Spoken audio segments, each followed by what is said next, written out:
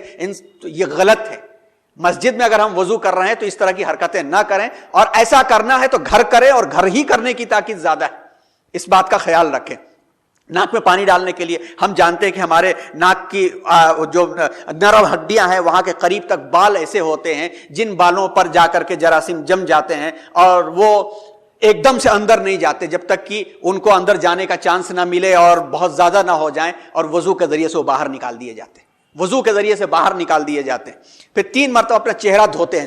جب ہم چہرہ دھوتے ہیں تو چہرہ دھونے کے اندر نہ صرف چہرہ دھلتا ہے, ہمارے جو فیشیل بیلنس کی جو رگیں ہیں جو 3 ہیں, اور ایک اور 7ویں جو ادھر سے نکل کر کے آتی ہے جو چہرے کو بیلنس کو سنبھالتی ہے, تو اس پر مساج بھی ہوتا ہے. ٹھنڈا پانی جب پڑتا ہے تو خود بخود وہ رگیں ہماری درست ہوتی ہیں. گویا یہ ہے کہ پابندی کے ساتھ تقاضوں کا خیال کرتے ہوئے وضو کرنے والے کو لقوہ بھی نہیں ہوتا. فیشیل بیلنس سنبھالنے والی رگیں بھی ہماری مساج کے اندر آ رہی ہیں, اور ساتھ میں آنکھوں کی جو پتلیوں تک ہماری جو دھلائی ہو رہی ہے اس کے ذریعے سے آنکھوں پر بھی ایک مساج ہو رہا ہے. یہاں تک کہ بعض حکماء نے لکھا ہے کہ اگر پتلیوں کے بھووں کے اور پتلیوں کے درمیان میں تھوڑی نمی اگر رہتی ہے تو وہ آنکھوں پہ اثر کرتی ہے, کیونکہ یہ آنکھ ہے جس آنکھ کو آرام نہیں ہے جب تک یہ جاگ رہی ہے, چلتی رہے گی, تو اس کو 5 مرتبہ وضو کے ذریعے سے دھو بھی لیا جاتا ہے اور آنکھوں کو سکون ملا کرتا ہے. پھر داڑھی کا خلال کرنے کا حکم ہے. داڑھی کے خلال میں بھی, داڑھی میں بھی اگر کچھ ایسی چیزیں ہیں تو وہ نکل کر کے آ جاتی ہیں, بلکہ داڑھی کی نمی جو ہے ہمارے گلائنڈز کو فائدہ پہنچاتی ہے, یہاں تک بھی بات کہی جاتی ہے. واللہ اعلم. پھر 3 دفعہ کہنیوں سمیت ہاتھ دھوئیں. کہنیوں سمیت ہاتھ دھوتے وقت میں حدیث ایک کہی گئی ہے کہ ویل للعقاب من النار, وہ لوگوں کو آگ جلائے گی جو اپنے کہنیوں اور ٹخنوں کے پیچھے والے حصے کو دھونے کا اہتمام نہیں کرتے. اکثر ایسا ہوتا ہے وضو کرنے میں یہ حصہ سوکھا رہ جاتا ہے, خاص طور پر ٹھنڈک کے موسم میں, اور پیروں میں جو ٹخنے کے پیچھے کا حصہ جو گڈھا ہے نا وہ سوکھا رہ جاتا ہے. اس کا ہمیں خیال رکھنا چاہیے. اگر کسی بھائی کا سوکھا ہوا دکھ رہا ہے تو اس کو محبت سے سمجھا دے, کیونکہ اب نہیں سمجھائیں گے تو بیچارے کی نماز ہی نہیں ہوگی اور ہمیں پتا ہوگا. تو اسی طرح سے دونوں پاؤں ٹخنوں تک 3 بار دھوئیں. پورے سر کا اور گردن کا اور کان کا مسح کریں. پورے سر کا مسح, بلکہ بعض روایات میں تو 3 مرتبہ کا بھی تذکرہ ہے, عام طور پہ ایک ہی ہے. گردن کے مسح کے تعلق سے تو یہاں تک حدیث ہے کہ اللہ تعالیٰ کی رضامندی کا تعلق ہے کہا گیا ہے. اب آپ میڈیکل سائنس سے جاننے والے کسی سے پوچھ لیجئے کہ گردن کے مسح کو دبا کر کے مسح کرنا پانی کے ساتھ یہ رگوں کے لیے کتنا مفید ہے. یہی وہ رگیں ہیں جو ہمارے دماغ کے بہت سارے حصوں کو سنبھالتی ہیں. ان رگوں پہ چوٹ اور یہاں پر غدود بھی ہیں, گلینڈز بھی ہیں, یہاں پر ان پر اثر آیا تو پورا جسم کا کنٹرول ختم ہو جاتا ہے. تو کتنی اس کے اندر اہمیت ہے. اور اس کے علاوہ اس وقت کان کے پیچھے کے حصے کی مسح کرنے کی اہمیت سمجھ میں آ رہی ہے. کیا ہے؟ ہم سب جو ہیں ماسک لگائے ہوئے رہتے ہیں, وہی ماسک ہم مہینے 1.5 مہینے سے لگاتے ہیں, ہر چیز کو دھونے کا اہتمام کرتے ہیں, اس کو بھول جاتے ہیں. چھوٹی سی چیز ہے, اور ایسی سچویشن ہے کہ کہاں انسان ہر روز ماسک پھینکے, وہی ماسک اٹھا کے لگاتا ہے, وہی لگاتا ہے. یہاں پر میل کچیل جم جاتی ہے, بعض میں یہاں پر بیکٹیریل انفیکشن ہونے کا خدشہ ہوتا ہے. 5 مرتبہ وضو میں اگر اس کان کی جڑ کو ہم نے مسح کر لیا تو یہ بیکٹیریل انفیکشن کا چانس ختم ہو جاتا ہے. کان کے اندر کے بھی یہ لووں کا بھی معاملہ ہے. اسی طرح سے وضو اپنے دونوں پاؤں ٹخنوں تک 3 مرتبہ اچھی طرح سے دھونے کا اہتمام ہے. اس میں انگلیوں میں وہاں بھی خلال ہے. وضو کے بعد 2 سنتیں ملتی ہیں. ایک تو یہ ہے کہ آپ صلی اللہ علیہ وسلم نے وضو کے بعد ہاتھ پیر چہرہ اور ہاتھ نہیں پوچھا ہے. دوسرا یہ ملتا ہے, بخاری میں ہی یہ باب ہے کہ باب المندیل بعد الوضو, وضو کے بعد رومال استعمال کرنے کی بھی اجازت دی گئی ہے. تو انسان اپنی ضرورت کے لحاظ سے اسے استعمال کر بھی سکتا ہے, نہیں کر سکتا ہے, دونوں چھوٹ ہے. خاص طور پر جو شوگر پیشنٹ لوگ ہیں ان کو استعمال کرنا چاہیے, کیونکہ وضو کرنے کے بعد پیروں کی جڑوں میں, انگلیوں کی جڑوں میں نمی نہ رہ جائے, رومال سے یا ٹیشو پیپر سے اسے پوچھ لینا چاہیے. ایک ریسرچ بھی ہے لیکن چونکہ اس کا حوالہ نہیں ہے تو ہم دعوے سے نہیں کہہ سکتے, لیکن اس ریسرچ میں وہ ہے اور اس کا حوالہ ہمیں نہیں مل سکا ابھی تک, اس لیے ہم دعوے سے نہیں کہہ رہے ہیں. لیکن بات لکھنے والے نے لکھی ہے کہ شوگر پیشنٹ میں سے کسی ایک پیشنٹ کے بارے میں عام طور پر معلوم ہے کہ ہائی شوگر ہو جائے تو سب سے پہلے پتہ ہی نہیں چلتا ہے کہ پیروں کی انگلیاں سن ایسی ہو جاتی ہیں کہ چوٹ لگ جائے پتہ ہی نہیں چلتا ہے, پھر زخم بڑھتا چلا جاتا ہے. تو اگر احتیاط کے ساتھ وضو کر رہا ہے شوگر پیشنٹ بار بار, تو مساج ہونے کی وجہ سے وہ پیروں کی انگلیاں سن نہیں ہوں گی, اور اگر وہ اس کو خشک بھی کر رہا ہے تو انفیکشن بھی نہیں ہوگا. بہرحال یہ تو وہ چیزیں ہیں جو آپشنل ہیں, لیکن اس کے پہلے کہ جتنی بھی چیزیں دیکھ لیں, یہ عبادت ہے وضو, ہمارے جسم کے لیے صحت اس کے اندر ہے. اور وضو کرنے کے بعد کی جو دعا دیکھیے کہ کتنی اہم ہے. اشہد ان لا الہ الا اللہ وحدہ لا شریک لہ واشہد ان محمدا عبدہ ورسولہ ایک جگہ ہے. دوسری روایت میں ہے کہ اللہم اجعلنی من التوابین واجعلنی من المتطہرین, کہ اللہ مجھ کو دل پاک کرنے والوں میں سے بنا دیجئے, خوب توبہ کرنے والوں میں سے بنا دیجئے, اور مجھ کو بہت زیادہ پاک و صاف رہنے والوں میں سے بنا دیجئے. بہت زیادہ پاک و صاف رہنے میں سپرلیٹیو ڈگری ہے, تفضیل ہے. اس کا مطلب ہے کہ کپڑوں کے اعتبار سے, رہن کے اعتبار سے, جسم کے اعتبار سے ہمیں پوری طرح سے پاک و صاف رہنے والا بنا دیجئے, اور ہمارے دل کے اعتبار سے بھی مجھے پاک و صاف رہنے والا بنا دیجئے. صرف اس احتیاط پر اگر ایک شخص عمل کر لیتا ہے تو واقعی اس کو طب کی بہت زیادہ ضرورت نہیں پڑتی ہے. زمانے نے سنت کا بھی بہت مذاق اڑایا. جس وقت اسلامی لشکر باہر ملکوں میں جاتے تھے تو غیر مسلمین مذاق اڑاتے تھے کہ لو یہ ان کا کوئی کام ہی نہیں, دانت رگڑتے رہتے. مذاق اڑائی گئی کتابوں میں, تحریروں میں بھی. بعد میں اسی سے اثر لے کر کے بعد میں پیسٹ بنا. اسی لیے دیکھیے کہ انہی سنتوں پر عمل کرنے کی وجہ سے صابن کے موجد, شیمپو کے موجد مسلمان قرار دیے جاتے ہیں, کیونکہ ان کے پاس طہارت کا جو کانسیپٹ تھا وہ طہارت کا کانسیپٹ کسی اور کے پاس نہیں تھا. نظافت کا کانسیپٹ, چھپے ہوئے پوشیدہ بالوں کو تراشنے کا کانسیپٹ, یہ کسی اور کے پاس نہیں تھا. یہ عین سنت رسول صلی اللہ علیہ وسلم کے مطابق ہے, جس کی وجہ سے ہم سب کو پریکاشنری ہم بہت ساری بیماریوں اور پریشانیوں سے بچ جاتے ہیں. انشاءاللہ آئندہ بھی بات چلے گی. اور جو ریفرنسز اس سلسلے میں ہم استعمال کر رہے ہیں, قرآن مجید کی آیات اور اس کی تفسیریں, امام بخاری کا تو پورا چیپٹر آپ کو سنایا ہم نے, صحیح مسلم میں, صحیح ترمذی میں, ابن ماجہ, ابو داؤد, مسند احمد سے خاص طور پر استفادہ ہو رہا ہے کیونکہ اس کے اندر بہت 40,000 کے قریب حدیثیں ہیں. امام نسائی کی کتاب, پھر اسی طرح سے نبوی میڈیکل سائنس کے اندر یعنی طب نبوی میں سب سے قدیم جو کتاب ہے علامہ ابن القیم الجوزی کی, 11ویں 12ویں صدی کی یہ کتاب ہے, اور انہوں نے بہت ضخیم کتاب لکھی, اردو میں ترجمہ بھی ہے, میرے پاس ہے وہ. پھر طب نبوی اور انسانی صحت, اسی طرح سنت نبوی اور جدید سائنس, اور تعلیمات نبوی اور جدید سائنس, اور ماہنامہ سائنس اردو جو ڈاکٹر اسلم پرویز صاحب پابندی سے نکالتے ہیں. یہ ریفرنسز لے کر کے ہم بات کو پیش کر رہے ہیں, اور ہمارا جو پہلو ہے وہ شرعی نقطہ نظر سے ہے, اس تاکید کے ساتھ کہ احتیاط اور طرز زندگی بہت سارے امراض سے ہمیں بچا لیتی ہیں.